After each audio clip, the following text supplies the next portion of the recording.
Sanemi Shinazugawa jamás podrá entenderlo. A pesar de haber matado a todos los demonios y de haber derrotado a Muzan, ¿por qué su hermano tuvo que desvanecerse en cenizas sin dejar ni un solo rastro? Finalmente escuchó esa disculpa tardía de su hermano, pero lo primero que se desintegró del cuerpo de Genya fueron sus oídos. Así que las palabras que Sanemi gritó desesperado después, Genya ya nunca tuvo la oportunidad de escucharlas. ¿Cuál es la forma más cruel de escribir una historia de hermanos en este mundo de demonios? Una es la de Yorichi, viendo a su hermano convertirse en demonio bajo la luna roja. La otra es la de Sanemi, viendo con sus propios ojos cómo su hermano se convierte en un charco de sangre y ceniza en la fortaleza infinita. Antes de que su cuerpo desapareciera, el hermano menor no dejaba de culparse a sí mismo por no haber sido útil. Desafortunadamente, Genya murió sin saber que su hermano mayor nunca lo culpó. O mejor dicho, que nunca hubo nada que perdonar. Aunque Sanemi usó las palabras más hirientes posibles para intentar expulsar a Genya del cuerpo de exterminio de demonios, solo él sabía la verdad. Solo quería que su hermano viviera una vida normal, que se casara, tuviera hijos y viviera hasta ser un anciano. Pero, ¿por qué Genya se unió a los cazadores a toda costa? ¿Acaso no lo sabía? Genya nunca pudo olvidar el día en que su hermano se fue de casa. Ese día su madre murió y sus hermanos pequeños también. Siendo un niño, no sabía que existían los demonios. Solo vio a su hermano con un cuchillo sobre el cuerpo de su madre. Y entonces gritó aquellas palabras de las que se arrepentiría el resto de su vida. ¡Asesino! ¿Qué has hecho? Era nuestra madre. ¡Eres un asesino! Desde ese momento, no volvió a ver a Sanemi. Cuando Genya descubrió la verdad, ya era irreparable. Por eso, Genya, que no podía usar ninguna respiración, se unió a los cazadores sin importarle su vida. Solo quería convertirse en un pilar para poder pararse frente a su hermano y decirle: lo siento. Genya no tenía talento como espadachín, ni siquiera podía aprender las técnicas básicas. Sobrevivió a base de pura resistencia y una mandíbula increíble. Mientras otros cazadores terminaban exhaustos de matar demonios, él terminaba lleno de comerlos. Así es, él era un comedor de demonios, una anomalía que aparece una vez cada 100 años. Pero era un método desesperado y sucio. La carne de demonio sabe horrible, y al comerla, Genya se volvía inestable y violento. Por eso siempre estaba solo. No tenía esa amistad inquebrantable como el grupo de Tanjiro, y nadie quería acercarse realmente a él. Solo su obsesión lo mantenía en pie. Cuando comenzó la batalla final, Genya, torpemente y sin respiración, cayó en la fortaleza dimensional infinita. Cada vez que miraba a su alrededor, solo buscaba a su hermano. Lamentablemente, les tocó enfrentarse al más fuerte, Kokushibo, la luna superior 1. Al igual que Muichiro, Genya aceptó en un segundo que su destino era morir. Como dijo Tanjiro una vez, incluso los más débiles pueden cambiar el curso de una batalla. Para ayudar a su hermano a vencer, Genya usó una técnica de sangre demoníaca para inmovilizar a Kokushibo, impidiendo que se moviera. Finalmente, Kokushibo murió, pero Genya también fue partido por la mitad. Sanemi, mirando a su hermano, quien ya solo era la mitad de una persona, hizo algo que nunca haría. Él, un hombre rudo y materialista, le rogó a Dios por primera vez que no se llevara a su hermano. ¿Cómo no iba a amarlo? Incluso la marca de cazador de Sanemi tiene la forma de un molinillo de viento, el juguete favorito de Genya cuando eran niños. Genya pensó que, al haber comido demonios, podría regenerarse como ellos, pero la cruel realidad fue que murió como uno, desintegrándose. No pudo dejarle a su hermano ni siquiera un cuerpo para enterrar. Su único legado fue un diente que Tanjiro había guardado. Ante todo esto, Sanemi ni siquiera tuvo tiempo para llorar. Muzan aún no había sido derrotado. Como el pilar del viento, tuvo que secarse las lágrimas y correr al siguiente campo de batalla. Es una tragedia que estos hermanos nunca pudieran hablar honestamente hasta el momento de la muerte. Comparado con Giyu, Sanemi es el hombre más torpe emocionalmente. La persona que más le importaba en el mundo era su hermano, pero solo sabía expresarlo con veneno y agresividad. Estos dos pequeños sufridores nunca se culparon realmente. Genya no culpaba a su hermano por matar a su madre convertida en demonio, ni por no haber salvado a sus hermanitos, y tampoco lo culpaba por haberlo salvado a él. Estuvieron tan cerca de la felicidad. Si su padre abusivo moría, ya no los golpearían. Si los hermanos se reconciliaban, podrían haber vivido juntos. Siempre les faltó un poco más de tiempo. El pilar del viento hace honor a su nombre. Es como el viento, que pasa y sopla fuerte, pero nunca puede retener nada en sus manos. Ni el amor familiar, ni la amistad, ni el romance. Todo se le escapó entre los dedos. Nadie podía ver a través de su corazón. Nadie sabía cuánta carga llevaba sobre sus hombros. No fue hasta que Tanjiro, con mucha cautela, le preguntó si estaba enfadada, que Shinobu recordó finalmente el dolor que yacía bajo su máscara. Antiguamente, Shinobu era una joven impaciente, de temperamento fuerte y que rara vez sonreía. Siempre daba la cara ante las injusticias. Pero un día, su hermana Kanae, quien era gentil incluso con los demonios, murió trágicamente trágicamente a manos de Douma. El mundo de Shinobu se derrumbó. Para no perder el rastro de su hermana, empezó a imitarla en todo. Se puso su haori, adoptó su tono de voz suave y aprendió a imitar su sonrisa. Se obligó a vivir como la sombra de su hermana fallecida. Shinobu y Giyu Tomioka comparten un sentimiento similar. Ambos pensaron en algún momento que ojalá ellos hubieran muerto en lugar del otro. Pero Giyu tuvo a Sabito en sus recuerdos para hacerlo reaccionar. Shinobu solo se quedó con el último deseo de su hermana. Kanae nunca quiso que ella viviera en el odio. No quería que se convirtiera en otra persona, pero Shinobu tuvo que cargar con todo sola. Así comenzó su larga paciencia. Su nombre significa soportar. Soportó un odio inconmensurable hacia su enemigo, soportó la profunda nostalgia por su hermana y soportó el impulso de destrozar a cada demonio que veía. Shinobu Kocho no necesita romances. En su corazón solo queda la obsesión. Ya no hay lugar para sentimientos triviales, porque su vida tiene un único objetivo. Antes de la batalla final, le confió su plan a Kanao. Ingeriría una cantidad masiva de veneno de glicinias para inducir a Douma a devorarla. Y así, cuando el veneno hiciera efecto, Kanao tendría la oportunidad de decapitarlo. Cuando finalmente se enfrentó a Douma, la máscara de la sonrisa no pudo sostenerse más. Las venas saltaron en su frente y sus ojos se llenaron de un odio torrencial. No fue una belleza enojada, fue una expresión de furia pura y agonizante. Era el estallido de años de dolor y odio acumulado. Es difícil imaginar cuánto pesaba su furia. Ella, que no tenía la fuerza física para cortar el cuello de un demonio, logró clavar a Douma contra el techo con una potencia increíble. Cuando Douma se desvaneció por el veneno, el alma de Shinobu mostró una sonrisa de alivio mientras veía a su enemigo caer al infierno. En esa sonrisa había placer por la venganza, pero sobre todo paz para su hermana. La paciencia de Shinobu no fue una sumisión cobarde, sino una hoja grabada directamente sobre su corazón. Reprimió su naturaleza bajo una máscara gentil, cargó con el peso de su obsesión y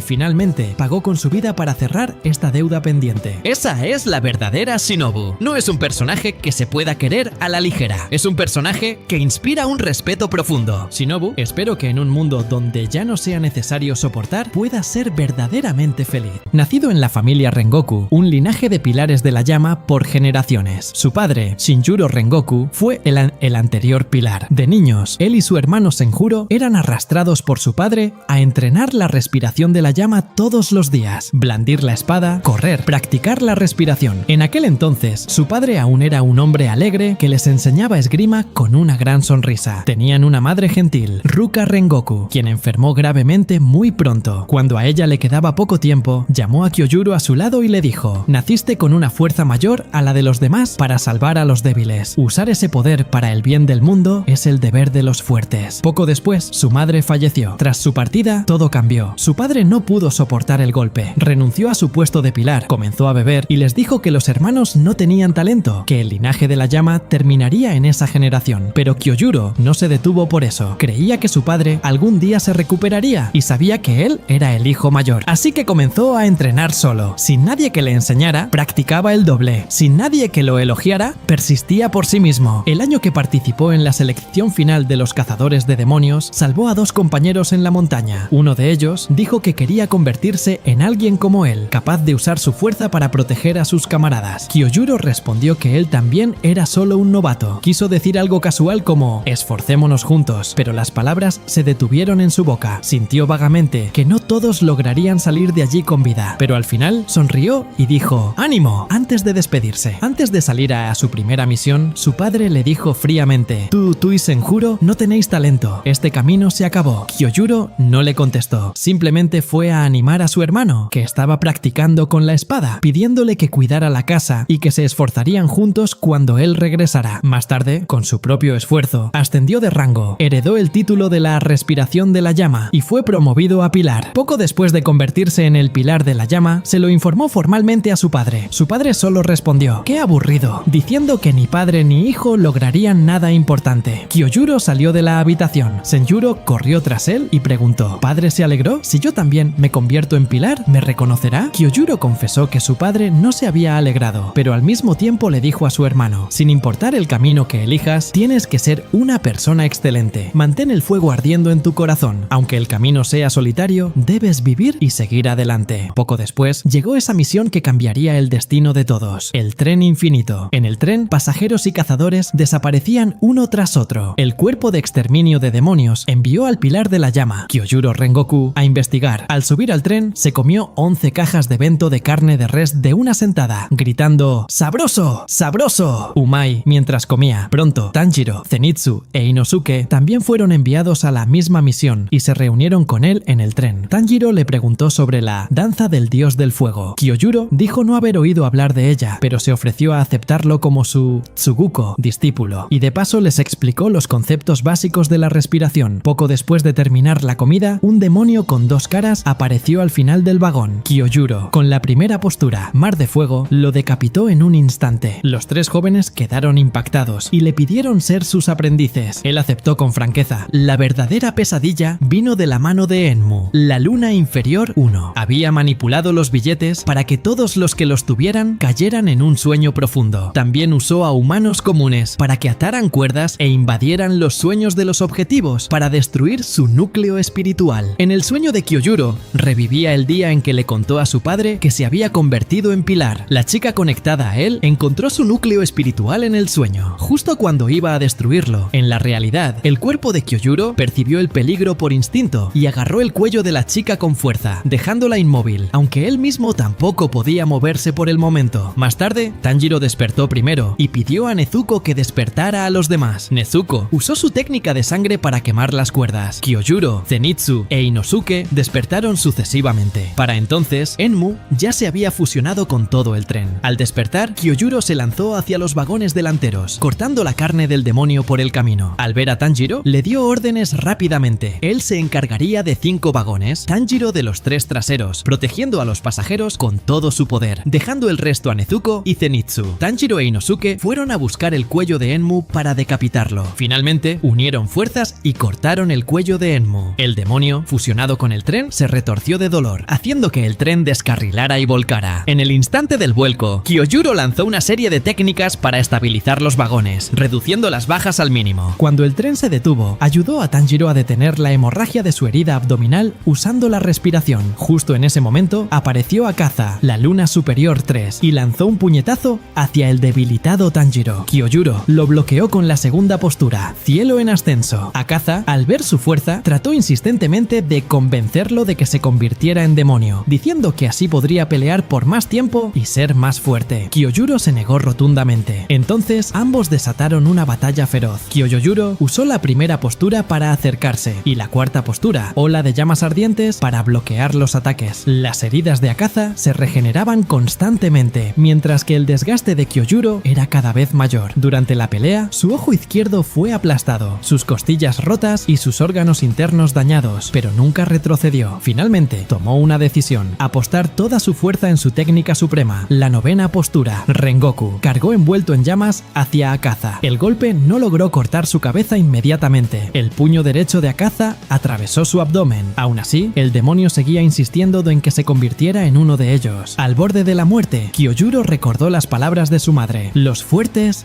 deben proteger a los débiles. Volvió a blandir su espada hacia el cuello de Akaza. Akaza intentó contraatacar con el puño izquierdo, pero Kyojuro lo atrapó firmemente. Usó las pocas fuerzas que le quedaban para sujetarlo, con la intención de arrastrarlo hasta la salida del sol, atrapando a Akaza en el amanecer. Tanjiro e Inosuke forzaron sus cuerpos para correr a ayudar. Akaza sintió que el día estaba por llegar, así que se arrancó sus propios brazos y huyó hacia el bosque. Mientras Akaza escapaba, Tanjiro rugió de rabia, lanzando su espada contra la espalda del demonio y gritando: ¡No huyas, cobarde! ¡No has ganado! ¡Es Kyojuro quien ha ganado! Él no dejó que nadie muriera. Al escuchar estas palabras, Kyojuro, tendido en el suelo, sonrió. En sus últimos momentos antes del amanecer, llamó a Tanjiro a su lado. Le dijo que fuera a la residencia Rengoku a buscar las notas de los antiguos pilares, donde quizás habría pistas sobre la danza del dios del fuego. Le encargó a Tanjiro un mensaje para Senjuro: que siga el camino que él crea correcto, y otro mensaje para su padre: que cuide su salud. Reconoció el valor de Nezuko y expresó su deseo de que los 3 jóvenes siguieran mejorando y vivieran con el pecho erguido. En el último instante de su vida, Kyojuro vio la silueta de su madre. Le preguntó si había cumplido con su deber. Su madre le respondió: hiciste un trabajo espléndido. Él partió con una sonrisa. Después, el patrón elogió su hazaña de proteger a todos los pasajeros sin ninguna baja. Los demás pilares y Tanjiro transformaron esa tristeza en una razón para seguir luchando. La guarda de su espada de llamas fue entregada a Tanjiro por Senjuro, acompañándolo hasta la batalla final. Cuando Tanjiro luchaba contra Muzan, Kyojuro, junto con los otros pilares caídos, lo sostuvo, ayudándolo a regresar al lado humano. Aparentemente, la historia de Kyojuro Rengoku se detuvo en aquel amanecer, pero mientras haya alguien que recuerde su frase, que no se apague el fuego de tu corazón, esa llama seguirá ardiendo. La verdadera fuerza no es para mirar a los demás por encima del hombro, sino para dar un paso al frente en el momento crucial y proteger a quienes están detrás de ti. Y eso él lo cumplió. Él era, sin duda, la luna única e inigualable en el firmamento, pero pasó su vida entera persiguiendo al sol, siendo el más fuerte entre los destructores. Ante él todos eran insignificantes. Sin embargo, vivió siempre bajo la sombra de aquella luz. Para alcanzarla, renunció a su dignidad de samurái, traicionó su condición humana, cortó con sus propias manos el linaje de su familia e incluso permitió que su cuerpo se deformara hasta convertirse en un monstruo que no es ni hombre ni demonio. Entonces, ¿qué era lo que realmente buscaba? El origen, 2 hermanos y un destino cruel. La historia de Kokushibo se remonta a sus días como humano. Su nombre original era Michikatsu Tsugikuni, nacido en el clan Tsugikuni durante la era Sengoku. En aquel linaje de samuráis, las reglas eran más rígidas que el acero de sus katanas. Michikatsu debía ser el heredero legítimo, poseedor de estatus, fuerza y luz, pero su destino cambió drásticamente por causa de su hermano gemelo, Yoriichi. En este clan, el nacimiento de gemelos se consideraba un presagio de desgracia por las futuras disputas de sucesión. Además, Yoriichi nació con una extraña marca en la frente. Al verlo, su padre lo llamó engendro maldito y habría acabado con él ese mismo día si no fuera porque su madre lo protegió con desesperación. Aunque sobrevivió, Yoriichi fue condenado a ser enviado a un templo al cumplir los 10 años, para que el clan no fuera alcanzado por la maldición y para que Michikatsu pudiera heredar el legado familiar sin obstáculos. Los hermanos crecieron separados. Michikatsu, como heredero, recibía todo el apoyo, las mejores ropas y la instrucción de maestros. Yoriichi, en cambio, vivía confinado en una habitación diminuta, casi olvidado por todos. Aún así, Michikatsu tenía un corazón blando en aquel entonces. Solía escaparse para visitar a su hermano y le regaló una flauta de bambú tallada por él mismo. En los recuerdos de Yoriichi, su hermano mayor era un hombre lleno de ternura, el despertar del genio. Sin embargo, a los 7 años, ese afecto fraternal se corrompió. Mientras Michikatsu practicaba con la espada en el patio, Yoriichi habló por primera vez. «El sueño de mi hermano es convertirse en el samurái más fuerte del mundo». Michikatsu quedó atónito. Su espada de madera cayó al suelo. Yoriichi la recogió y añadió: «Entonces, yo seré el segundo más fuerte». Por compasión y sabiendo que su hermano pronto sería enviado al templo, Michikatsu permitió que el maestro le diera unas breves instrucciones. Para su horror, con solo 4 movimientos, Yoriichi derribó al maestro dejándolo inconsciente. Michikatsu no entendía cómo alguien que jamás había entrenado podía ser superior a él.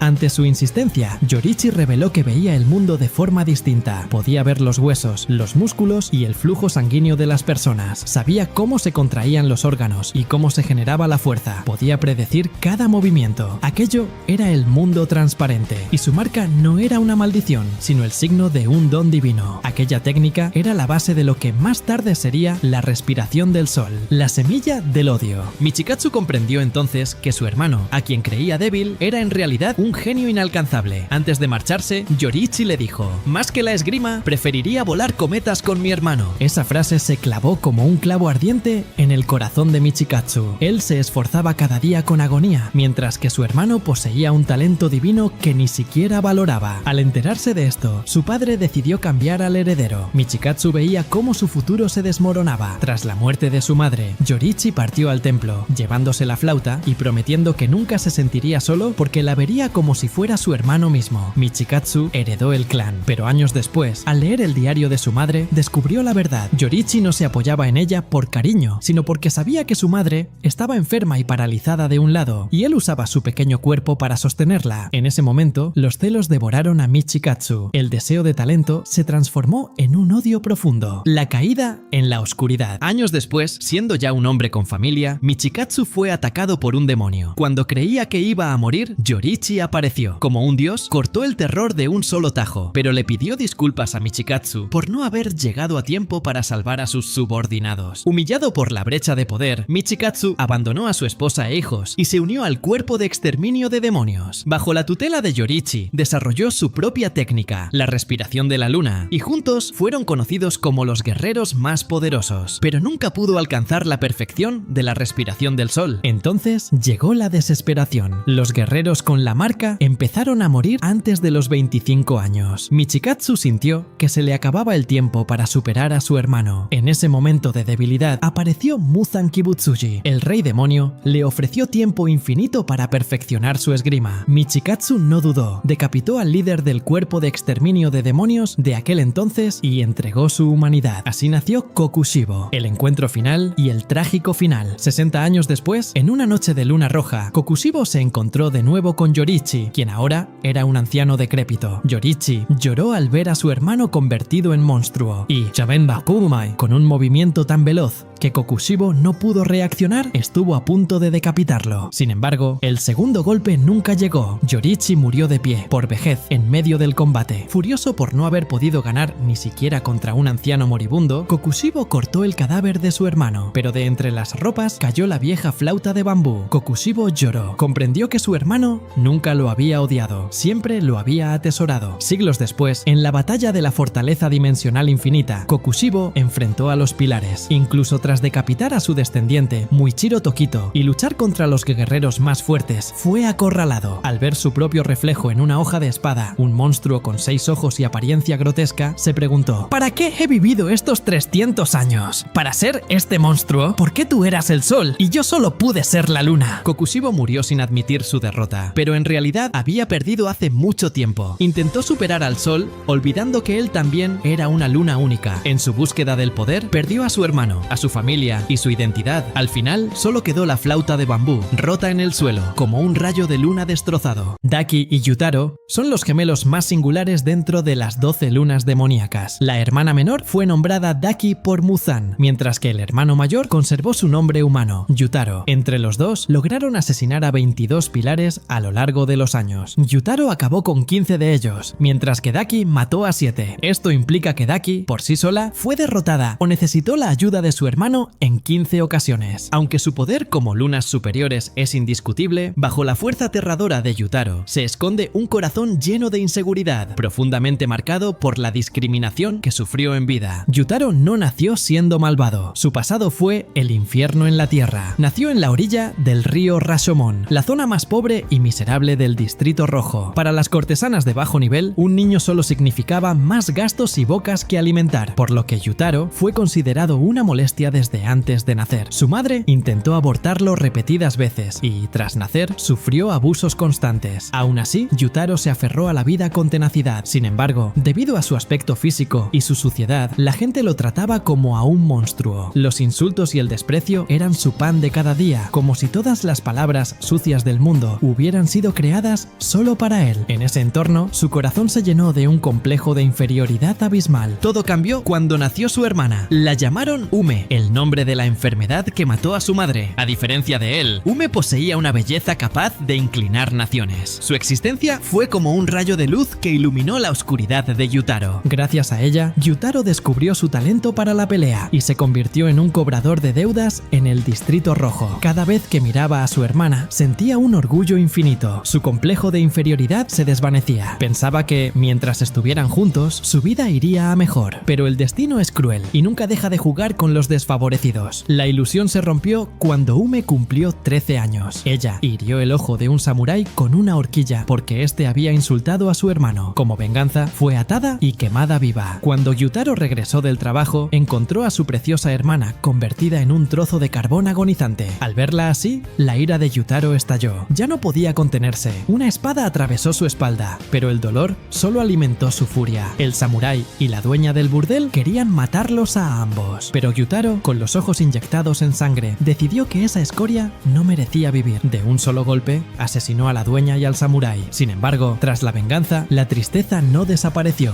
Yutaro cargó con el cuerpo quemado de su hermana bajo la nieve. Nadie les ofreció ayuda. El mundo solo les mostraba malicia. En ese momento de desesperación absoluta, apareció Douma, la antigua luna superior 6, y les ofreció su sangre. Yutaro se arrepintió al final. Pensó que Ume se había vuelto así porque él la crió diciéndole que debía quitar antes de que le quitaran a ella. Si hubiera tenido otro hermano, quizás su destino habría sido diferente. En el mundo de Kimetsu no Yaiba, los que cometen pecados van al infierno. Tras ser decapitados por los cazadores, el alma de Yutaro intentó ir sola a la oscuridad para que su hermana pudiera salvarse e ir hacia la luz. Pero el vínculo entre hermanos no es algo que se pueda romper unilateralmente. Ume se negó negó a soltarlo, recordándole su promesa de que siempre estarían juntos, sin importar qué, sin importar el frío o el hambre. Al final, Yutaro, con lágrimas en los ojos, aceptó su destino y caminó junto a su hermana hacia las llamas del infierno. Aquellos empujados al límite por la bondad se convierten en pilares. Aquellos empujados al límite por la crueldad se convierten en demonios. Dos caminos diferentes, pero el mismo amor de hermanos.